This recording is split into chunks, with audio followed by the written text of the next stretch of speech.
C'est la dernière réunion, c'est pas la plus facile, on a envie de dormir. Moi aussi.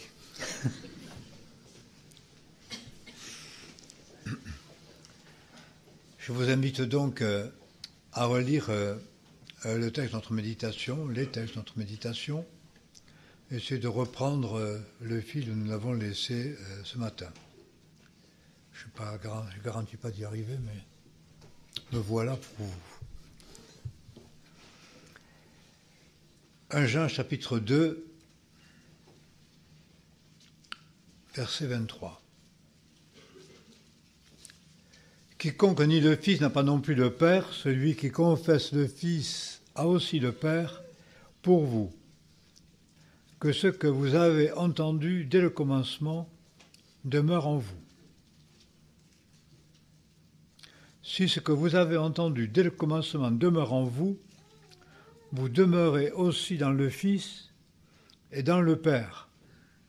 Et la promesse que lui-même nous a faite, c'est la vie éternelle.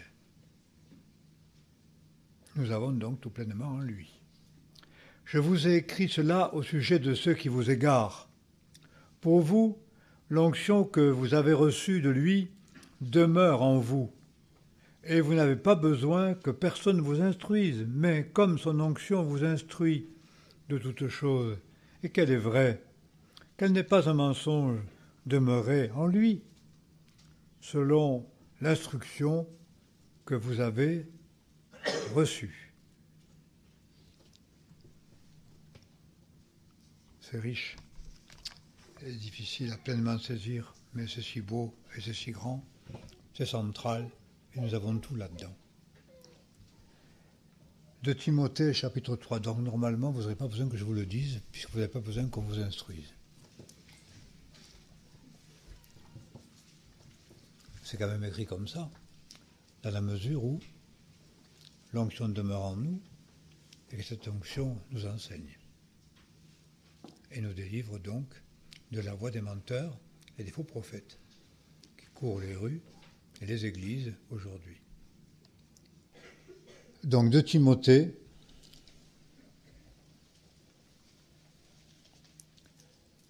« 3,14. Pour toi, demeure ferme dans ce que tu as appris et reçu, avec une entière conviction. Tu sais, en effet, de qui tu l'as appris, et depuis ton enfance, tu connais les saintes lettres qui peuvent te rendre sage à salut par la foi en Jésus-Christ. Toute écriture est divinement inspirée et utile pour enseigner, pour convaincre, pour corriger, pour instruire dans la justice, afin que l'homme de Dieu soit accompli et apte à toute bonne œuvre. Je bénis quand même le Seigneur, il a rendu apte beaucoup de femmes pour travailler pour Etim, et c'est grâce à ce support que nous avons un tel contact, que nous avons découvert un tel frère, et que nous pouvons l'aider à aider ceux qui sont les plus pauvres de son Église et qui l'entourent. Et nous avons beaucoup de reconnaissance de sa part et de leur part, et c'est quelque chose qui est extrêmement encourageant. C'est pourquoi, même si parfois c'est difficile, parce que c'est difficile pour les dames s'entendre quand elles travaillent ensemble, il faut quand même le reconnaître. Donc il faut constamment réunir les troupes. Mais malgré tout, il y a une grande bénédiction dans cette œuvre-là, dans ce travail, ce dévouement et cette consécration. Et ce que vous faites dans vos maisons ou en groupe porte du fruit, et un fruit spirituel. Que le Seigneur vous rende apte à toute bonne œuvre. Il l'a promis, il le fera. Et je vous remercie. Je voudrais que nous puissions lire ensemble encore un texte d'Éphésiens. Alors c'est vrai que la parole me parle et ma tête travaille aussi, ou mon cœur un petit peu en parallèle, mais bon. On pourrait dire, on lit le texte et le cœur parle et les circonstances nous instruisent. Il faut mettre en pratique d'emblée tout en méditant. Éphésiens, chapitre 2, verset 19. Ainsi, vous n'êtes plus des étrangers ni des gens du dehors, mais vous êtes concitoyens des saints et membres de la famille de Dieu. Vous avez été édifiés sur le fondement des apôtres et des prophètes, Jésus-Christ lui-même étant la pierre de l'angle. Cette pierre sur laquelle on bâtit, et celui qui la prend pour appui n'a pas hâte de voyager.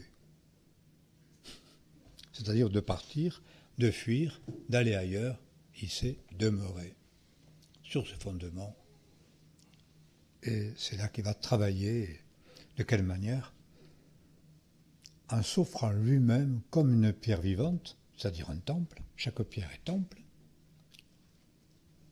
Et ce temple, s'édifiant sur le fondement que Jésus-Christ et s'édifiant sur les apôtres, les prophètes et ceux qui sont témoins de cette parole et qui nous enseignent la parole, c'est la même chose, qui sont eux-mêmes des pierres vivantes qui se posent sur ce fondement, et seul fondement, sans autre, et qui, étant pierres vivantes, s'associent aux autres pierres vivantes pour former quoi?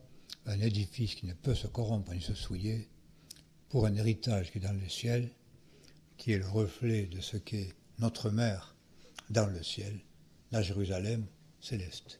Et ça, c'est l'Église. C'est merveilleux, c'est d'une autre dimension. C'est plus que d'assister au culte le dimanche matin. C'est plus de manifester sa fidélité en écoutant avec contradiction, souvent, et révolte, et contestation, et irritation, et jugement, et complexe, et accusation, et peur. Pierre vivante ayant reçu l'Esprit, pierre vivante ayant reçu l'onction. C'est ce qui m'a parlé particulièrement cet après-midi, cette onction qui vous enseigne. Vous avez tout de l'onction. Si nous sommes enfants de Dieu,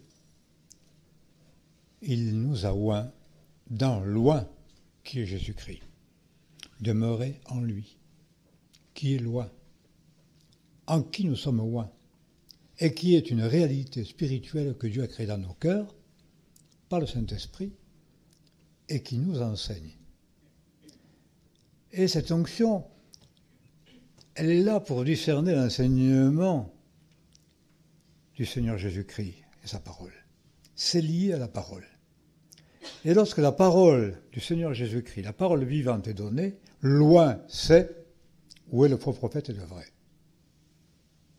Loin le discerne, mais au-delà des mots et des analyses, il le discerne et cela le met en communion. C'est cet exemple. Notre communion avec ce jeune homme, vous savez, quand je l'ai vu, il ne m'a pas plu. C'était un petit pasteur à l'africaine, hyper nickel, plus que moi, je n'ai jamais réussi à être aussi nickel que lui. C'est les Africains. C'est magnifique. Sauf qu'il ne l'avait pas lu. Et quand il est venu en chair pour me présenter, je me suis dit, mais qu'est-ce que c'est ce petit mec? Mais c'est lui qui a écrit ça. Pourquoi? Parce qu'il a entendu la parole. Et il a su que c'était la parole. Elle était la parole que son père, qui était pasteur, lui avait appris.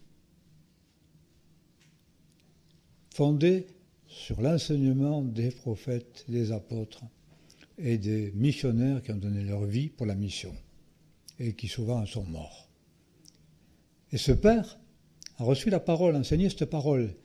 Il a vu son fils s'égarer dans toutes sortes de mouvements actuels qui dénoncent cela. Il a entendu la parole à la mission. Il a été témoin de l'amour. Pas parce qu'on est parfait, bien loin de là. Et on n'a jamais voulu se montrer parfait. Nous n'avons pas fait la comédie pour le séduire, en rien.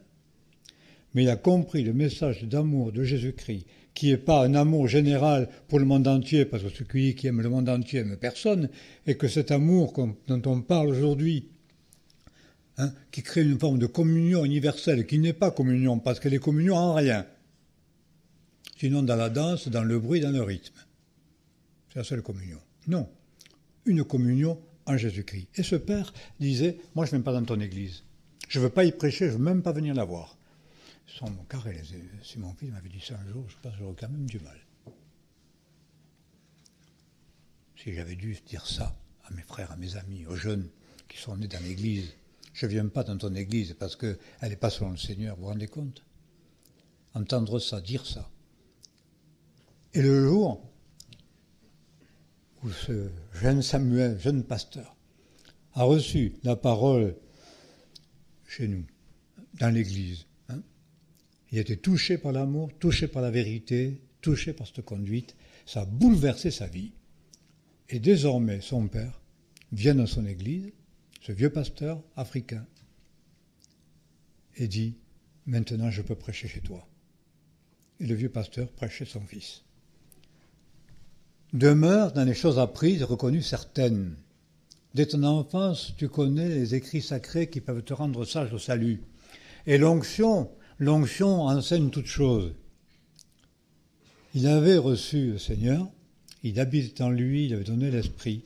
Et quand cette instruction de l'Esprit intérieurement face à la parole de Dieu, entendue et prêchée, vécue, s'éveille et l'engage une position de fidélité, de vérité et d'amour. L'onction enseigne. Le seul problème, c'est que nous sommes si rebelles, incrédules ou rebelles, que bien qu'ayant reconnu ça, j'ai tellement rencontré de gens comme ça, d'amis de ce style, sont d'accord entièrement avec moi, entièrement avec l'enseignement, mais n'obéissent pas parce qu'ils veulent voir ailleurs, ils veulent le faire autrement. Ils veulent se réaliser dans la liberté, refusant l'appartenance, bien qu'ayant reconnu la parole avec certitude. Vous savez, ça c'est source de mort, ça. C'est mortifère. C'est quelque chose que j'ai appris depuis mon enfance.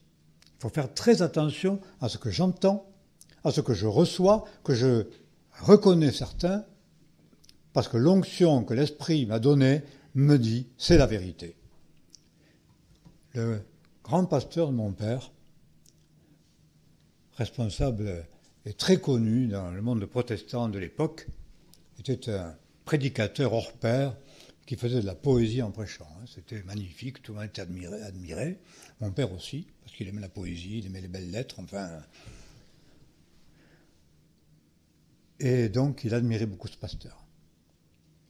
Et quand il y a eu des prises de position par rapport à certains points de la parole, et que mon père, quelques anciens ont dit, mais dans notre Église, on ne suit pas la parole. Il y a des domaines qui ne sont pas selon ce qui est écrit. Et ce grand pasteur lui dit, je sais que tu as raison. Je suis d'accord avec toi.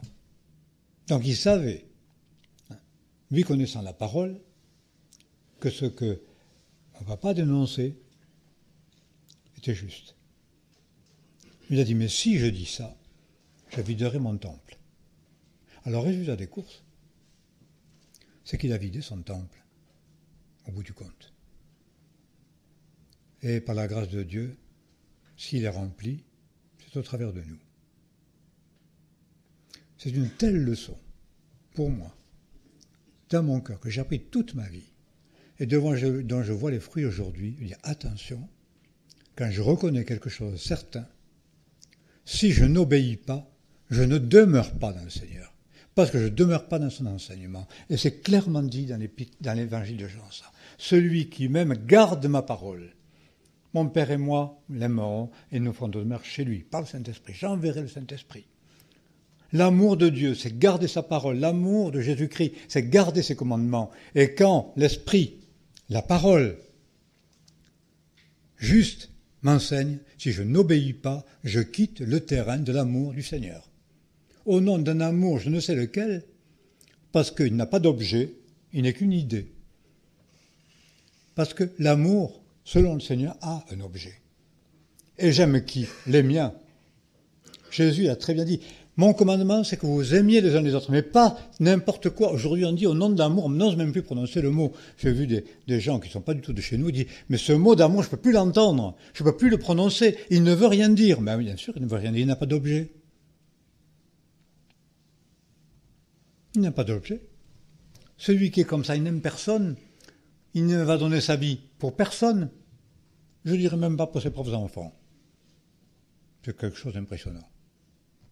Donne sa vie pour rien. On ne sait pas qui on aime, en fait. D'un amour très général. Comprenez?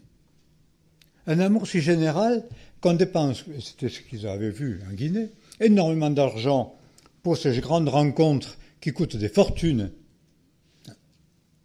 Et pour construire des églises plus grandes que les autres, dont on se glorifie, parce que c'est une église qui est plus grande que les autres, parce que notre Seigneur est plus grand. Susciter la jalousie, susciter la pauvreté, utiliser la misère des hommes, au nom d'un amour général de toutes les églises, parce que Dieu aime tout le monde, sans jamais aimer personne, alors que les veuves de pasteurs meurent de faim avec leurs enfants et personne ne les assiste. C'est ça la réalité, c'est cet amour général des grandes églises. Comprenez? Jésus, ayant aimé les siens, les aima jusqu'au bout. Il va leur laver les pieds juste avant d'être crucifié pour eux.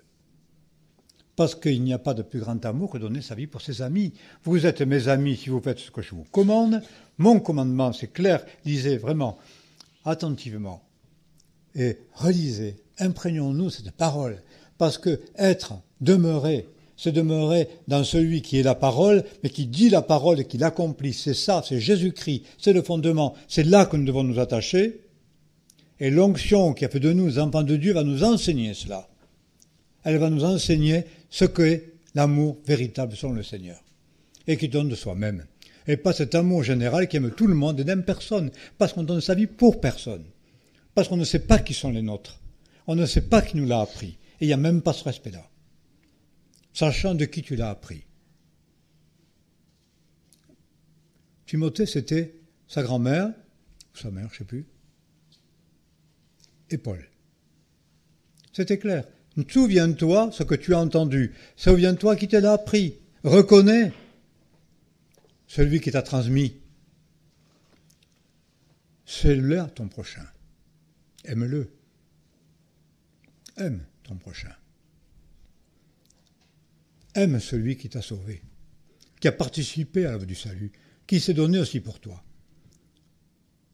Celui qui cherche la liberté se détache pour aller vers quoi? La mort. Voilà le problème. C'est-à-dire, en fait, on reconnaît mais on n'obéit pas. On ne veut pas appartenir, on ne se donne pas. On reste en distance, on reste en jugement. Quel orgueil! Pour qui se prend-on? Je n'ai pas inventé la vérité. Je l'ai reçue. Je l'ai reçue de qui? Je dois le savoir. Quelle vérité? Et quel principe? Quelle loi? Quel est le commandement du Seigneur Jésus-Christ? Si quelqu'un même, il garde mes commandements, c'est vraiment le retour à la parole. Tu connais les écrits sacrés, tu connais la parole. On ne revient pas à Dieu, je suis venu à Dieu, on va revenir à Dieu. Avec un peu un certain copinage avec Jésus. Voilà l'évangile d'aujourd'hui. Ce n'est pas l'évangile. Du tout ça. On ne revient pas à Dieu.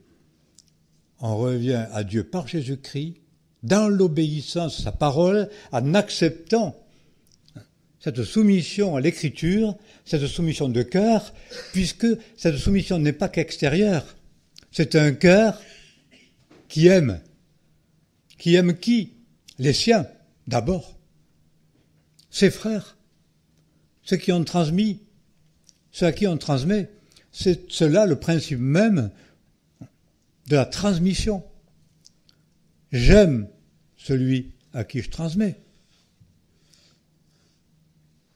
J'aime celui qui m'a transmis. C'est une relation d'amour qui se tourne vers quelqu'un, qui a un objet. Et je sais qui j'aime et qui je dois aimer. Donc c'est une obéissance de cœur puisque ça va se manifester dans l'amour.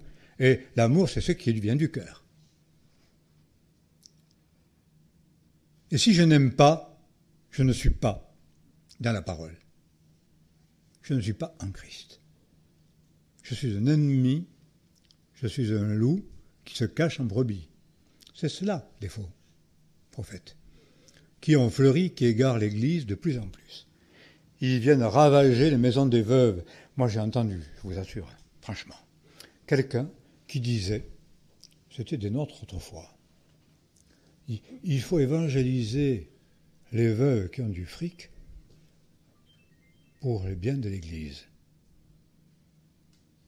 Alors, il allait évangéliser, il donnait comme conseil, comme orientation, de discerner celles qui ont de l'argent, qui sont veuves, qui n'ont pas trop d'héritiers. Pourquoi ? Pour avoir leur bien. C'est enrichi comme ça, mais l'heure a disparu. Vous ravagez les maisons des veuves. C'est écrit, c'est dénoncé. Et quand, je n'ai plus dit ça en Guinée, d'un coup, c'est comme des écailles qui tombaient des yeux. Il y a même, il semblerait, un speaker de télévision qui était là, Guinée, c'est particulier quand même, enfin, qui s'est converti. Il n'est plus le même, paraît-il. Pourquoi ? Parce qu'il a vu cela. Il a su qu'il n'aimait pas ce qui lui était donné. Qu'il n'avait rien à faire des maisons des veuves, qu'il n'avait rien à faire des orphelins. Mais par contre, qu'il participait glorieusement, comme le font les speakers de télévision et les journalistes, les animateurs de télévision, les animateurs d'église, ça, ok. Pour faire dépenser des fortunes, tout en ravageant les maisons des veuves. C'était très contrasté. En 2 jours, nous rencontrons une veuve, 2 pasteurs, 10 enfants à sa charge. Parce qu'avant la mort de son mari, ils avaient adopté les enfants du frère. Donc 2 familles réunies dans la maison d'une veuve, qui n'avait rien, qui gagnait sa vie en vendant de l'eau, rafraîchie au frigo, et quelques trucs qu'elle trouvait dans la campagne guinéenne. Pour faire vivre une famille, personne ne la soutenait vraiment. Et le lendemain, on est dans une grande église en construction, comme jamais de la vie, j'aurais l'idée de faire quelque chose chez nous, nous n'en aurions jamais les moyens. Avec qui ? Avec l'argent et les deniers des pauvres gens, et quelques subsides de l'État, parce qu'on est à sa botte et qu'on fait de la politique. Les yeux s'ouvrent, et la misère se révèle, et le cœur se donne, et c'est la vie qui se manifeste. Je semble résumer, mais je crois que je trahis rien de la vérité. L'amour général n'est pas l'amour. L'amour, c'est discerner ce que le Seigneur nous a donné à aimer. Qui sont les nôtres ? Jésus ayant aimé les siens. Je vous donne un commandement, aimez-vous les uns les autres. C'était qui ? Il parlait là à ses disciples réunis, les 12. Et finalement, il n'y avait que les 11, parce que l'autre n'était pas dans l'amour. Hein ? L'Église s'est bâtie sur cette réalité. Jésus dit à ses disciples, si divers, si peut-être, si en problème, si rivaux aussi, qui est le plus grand, etc., et tout ça, infidèles, donc au fond des pécheurs, de métier, de tempérament et d'action. Des pécheurs complets, quoi. Et il leur donne un commandement, gardez mes commandements, mon commandement, c'est que vous aimiez les uns les autres. Et s'aimer les uns les autres, c'est donner sa vie les uns aux autres. Il n'y a pas de plus grand amour que donner sa vie pour ses amis. Vous êtes mes amis si vous faites ce que je vous commande.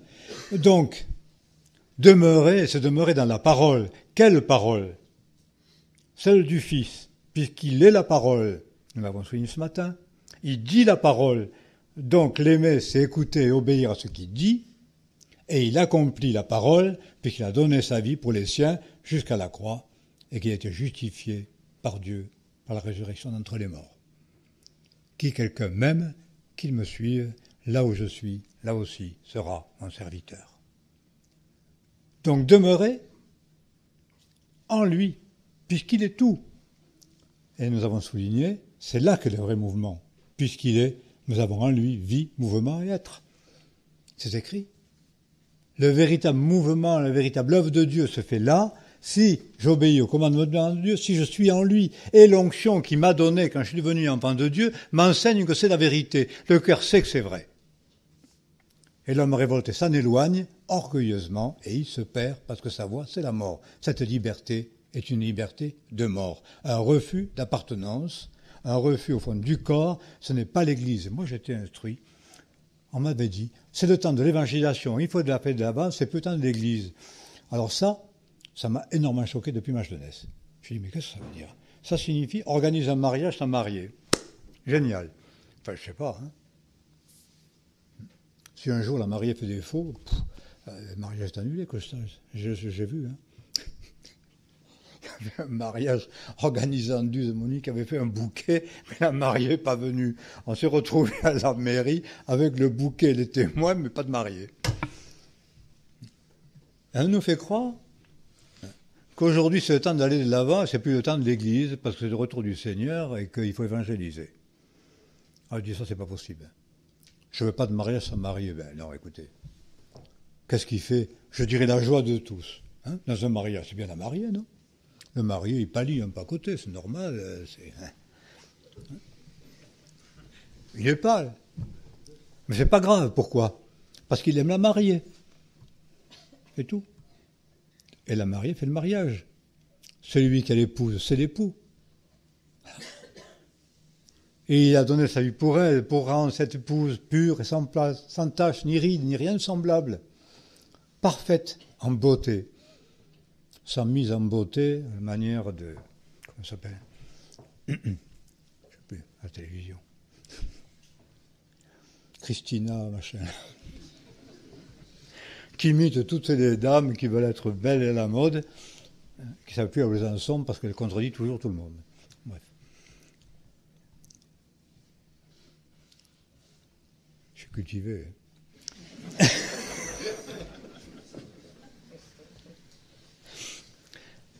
Qui rend l'épouse belle? C'est le Seigneur qui s'est donné pour elle. Nous, c'est l'Église qui l'attend, c'est l'Esprit, l'Église qui dit viens Seigneur. Voilà. Viens Seigneur. Pourquoi? Parce que l'Église, elle n'aime pas le monde entier, elle n'aime pas l'ailleurs, elle n'aime pas la fuite, elle est en marche, mais elle suit Christ. Par le mouvement qu'il donne, par l'Esprit qu'il donne. L'onction, si nous l'avons, c'est que c'est vrai. Et c'est impressionnant de voir la communion qui peut se produire naturellement et sans effort lorsqu'on rencontre de telles personnes qui entendent la parole, qui y obéissent, et l'unité n'a pas besoin d'être cherchée, n'a pas besoin d'être fabriquée. On est ensemble, on le sait, on marche ensemble, pas besoin d'organisation particulière, et s'il en faut, c'est pour pouvoir s'aider mutuellement, c'est tout. C'est l'unité de l'esprit des enfants de Dieu, qui sont enseignés eux-mêmes par la parole et par l'onction qu'ils ont reçue.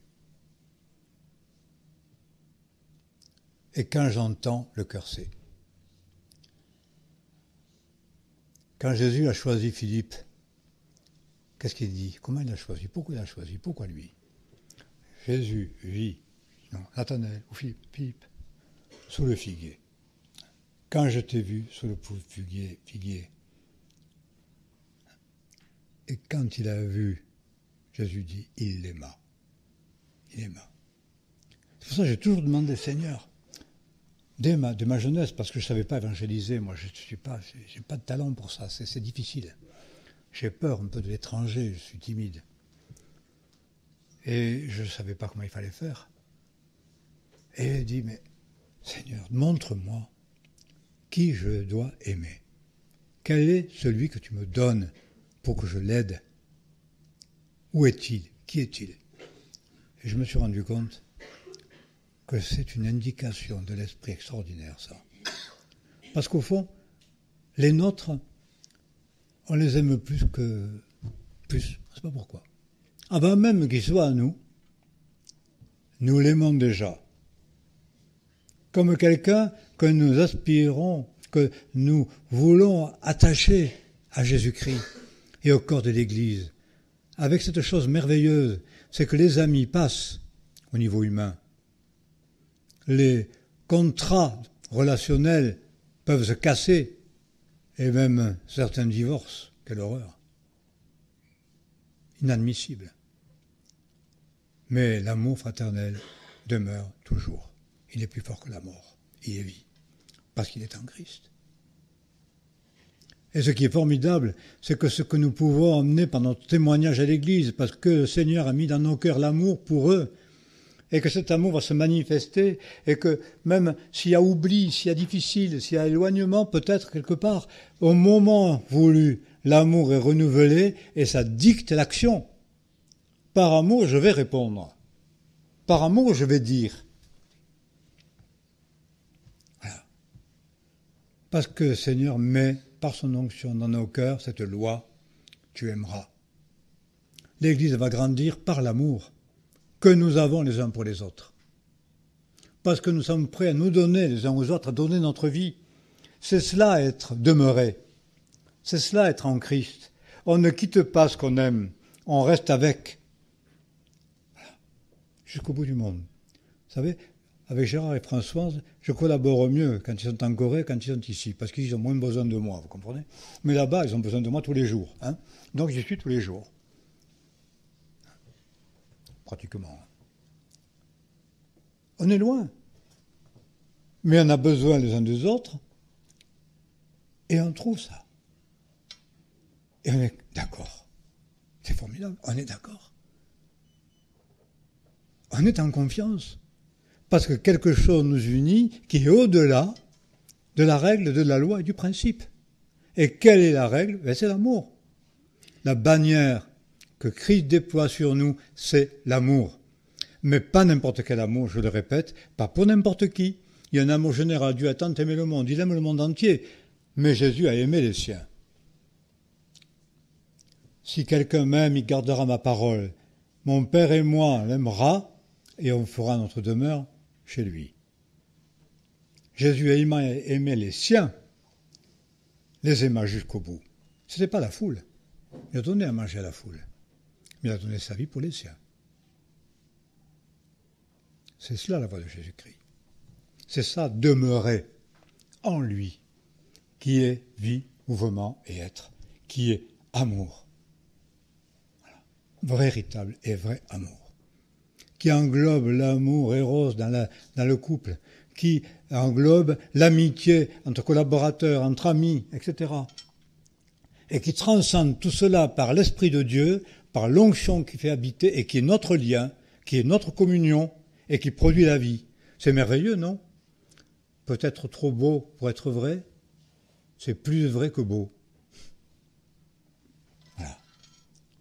C'est cela croire. Je crois. Et c'est beau. Cela glorifie Dieu. L'esprit est renouvelé. La communion grandit. Et les œuvres que produit l'amour sont extraordinaires. Pas besoin de publicité. Je termine. L'apôtre Paul dit, on raconte, aux Thessaloniciens, on raconte partout. Vous savez, il n'y a pas de publicité, il n'y avait pas d'avion, il n'y a rien. Hein. C'était pas de trac, il n'y a pas d'imprimerie, que dalle. Hein. À ce moment-là, mais on raconte partout l'œuvre de votre foi et le travail de votre amour. Partout. C'est quelque chose qui se voit, c'est quelque chose qui s'entend, c'est quelque chose qu'on raconte, parce que c'est une réalité. Mais c'est quand même ça qui a fait nous. C'est parce qu'il y a eu les Thessaloniciens, c'est parce qu'il y a eu Paul à Rome. Comprenez? C'est parce qu'il y a eu les disciples de Jésus-Christ qui se sont aimés malgré leurs différences, malgré leur humanité souvent désastreuse et humiliante. Mais l'amour du Seigneur les a tout le temps ramenés à la parole les a ramenés les uns aux autres, a été leur communion, Dieu en a été honoré, il a donné son esprit, et son esprit a fait que le témoignage est allé jusqu'aux extrémités de la terre, parce que pour les Juifs, nous sommes aux extrémités du monde. Les habitants de la mer sont qui sont aux confins de la mer, donc les étrangers, la terre des païens, la terre des gentils. Et nous sommes de ce peuple merveilleux et ce peuple éternel par la grâce de Dieu. Aimons-nous donc les uns les autres comme il nous a aimés. Je vous invite à prier.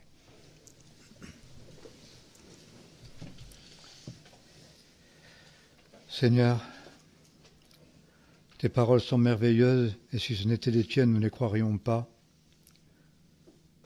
parce que notre cœur doute et résiste bien souvent. Nous voulons accepter, Seigneur, qu'à la croix, tu as tout fait, en crucifiant la chair avec ses passions et ses désirs, son appel à la liberté, son goût pour l'ailleurs, son refus d'appartenance, d'obéissance, et surtout cette volonté effrénée et perdue de sauver sa vie pour être. Tu nous enseignes dans ta parole de revenir à toi afin de n'être que par toi, que pour toi, parce que nous avons tout en toi. Ô Seigneur, nous t'en prions, scelle en nos cœurs ces paroles et renouvelle-nous l'onction que nous avons en toi, Seigneur Jésus, parce que tu es loin, en qui nous sommes loin, des hommes et des femmes choisis pour appartenir à ton Église et construire sur le fondement qu'est Jésus-Christ. Nous voici, Seigneur, pour faire ta volonté.